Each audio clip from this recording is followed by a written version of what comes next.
Hindi ko iiwan yung asawa ko. Parang awa mo na. Parang awa mo na.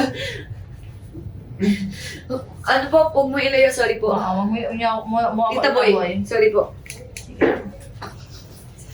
Ready? Okay po. Action. Hindi ko iiwan yung asawa ko. Ano? Parang awa mo na. Parang awa mo na. Huwag mo naman ako itaboy. Kung sinasabi mo na sa'yo itong bahay, sige, tatanggapin ko yun. Basta wag mo lang ako ilayo sa asawa at anak ko. Parang awa mo na. Shut up. Shut up. Ma'am, shut up and get the hell out of here. Umalis ka na Ano dito. nga yun? Sorry, shut up, get the hell out of here. Umalis ka na dito Umalis bago ka pa na ako dito, magpatawag bago ng pa ako barangay. magpatawag ng This is my barangay. house, this is my family. Okay. Tapos, tinatayo-tayo mo siya dyan.